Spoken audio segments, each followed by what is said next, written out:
Des militants d'Action française ont déployé jeudi 29 octobre 2020 une banderole avec l'inscription Décapitons la République sur la place de la Concorde en plein Paris.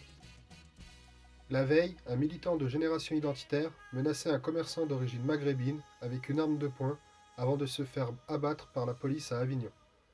Un autre groupuscule d'extrême droite, Vengeance Patriote, entraîne ses 400 membres répartis dans l'ensemble du pays au combat et au maniement d'armes. Action française, Génération Identitaire, Vengeance Patriote. L'extrême droite est en roue libre. Jeudi 29 octobre 2020, dernier jour avant le nouveau confinement national, le pays est une nouvelle fois endeuillé. 2 semaines après l'atroce assassinat de Samuel Paty, c'est une église qui a été attaquée à Nice par un terroriste islamiste, faisant 3 nouvelles victimes. La France est de nouveau saisie d'effroi, mais plutôt que le deuil et l'unité nationale face à cet événement tragique, l'extrême droite a préféré multiplier les provocations. Dans la soirée, des militants d'Action française, mouvement historique du fascisme et du royalisme en France, ont déployé place de la Concorde une banderole « Décapitons la République » en plein cœur de Paris et en s'en vantant sur les réseaux sociaux. Un peu plus tôt dans la journée, un militant d'un autre groupuscule d'extrême droite, Génération Identitaire, avait voulu s'en prendre à un commerçant d'origine maghrébine avec une arme à feu avant d'être abattu par la police à Avignon. Le journal d'extrême droite Valeurs Actuelles s'était empressé de tweeter que l'homme aurait crié « Allah Akbar ».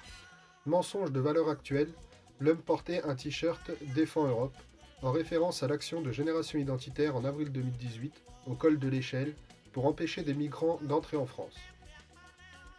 L'homme a d'ailleurs revendiqué son appartenance au groupuscule d'extrême droite quand il a menacé le commerçant en fin de matinée à Montfarvet.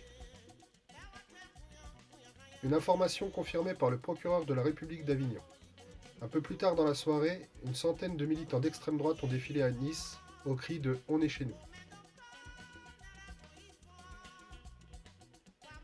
Ces deux événements sont loin d'être des actes isolés.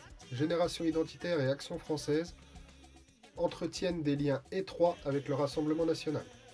Philippe Vardon, ex-skinhead, refoulé du RN jusqu'en 2014, aujourd'hui conseiller régional de Provence-Alpes-Côte d'Azur et membre du bureau national du parti, est un des nombreux exemples.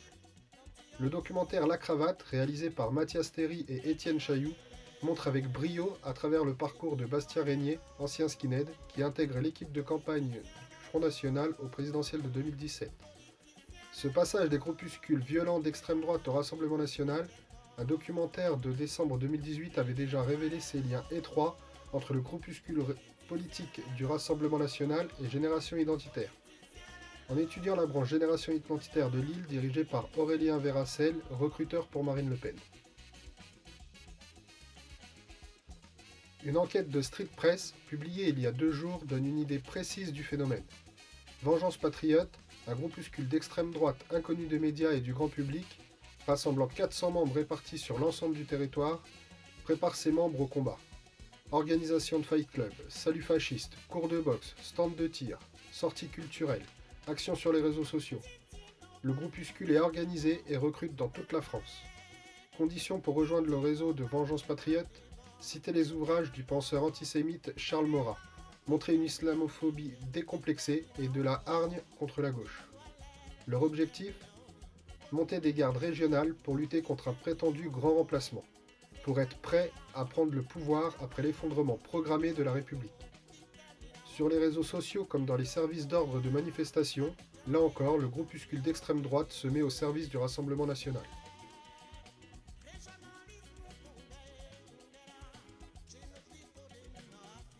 Action française, Génération Identitaire, Vengeance Patriote.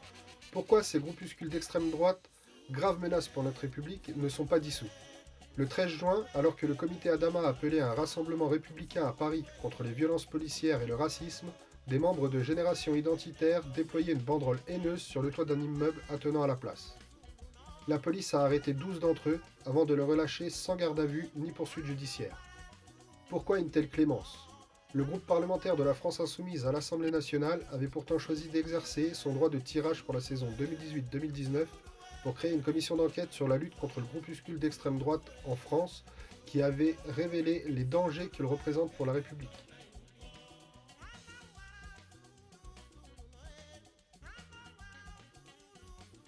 Mais il semblerait que le gouvernement soit plus occupé à parler d'islamo-gauchisme, qui serait complice, selon différents ministres, du terrorisme islamiste. Jean-Michel Blanquer s'attelle ainsi à une chasse islamo-gauchiste dans l'université française, félicité par Marion Maréchal Le Pen. Peu importe que ce terme n'ait aucun sens, comme le démontre avec brio le chercheur au CNRS Samuel Ayat, de son côté Gérard Darmanin entend lutter contre le terrorisme en supprimant les rayons halal des supermarchés et reçoit pendant près de 2 heures Marine Le Pen pour parler de séparatisme. Et la présidente du Rassemblement national de se féliciter de tant de convergence de vues avec le ministre de l'Intérieur. Pendant ce temps-là, on découvre l'inscription Collabo taguée samedi dernier sur le siège du Parti communiste. Un mouvement dont des milliers de membres sont morts en résistant contre le nazisme, accusé de collabo par l'extrême droite. Le monde à l'envers. Mais Brune Poirson, responsable internationale d'En Marche, préfère dans cette période s'en prendre à Jean-Luc Mélenchon en l'accusant de trahison de la République, en parlant d'abjection, en allant même jusqu'à demander des sanctions contre le leader des Insoumis. Le constat est donc alarmant. Alors que l'extrême droite monte à travers le pays, le gouvernement détourne le regard. Emmanuel Macron, à travers sa loi sur le séparatisme, entend imposer l'islam comme sujet numéro 1 de la campagne présidentielle. La tactique du président de la République n'est pas nouvelle. Faire monter l'extrême droite sur ses thématiques de prédilection, pour ensuite se poser en rempart au second tour. Taper sur Jean-Luc Mélenchon et dresser le tapis rouge à Marine Le Pen. Mais à force de faire monter la bête immonde, elle pourrait devenir incontrôlable. Les terroristes islamistes et l'extrême droite poursuivent le même objectif. Diviser le peuple français. Après les attentats de Charlie Hebdo en 2015, Jean-Luc Mélenchon alertait déjà.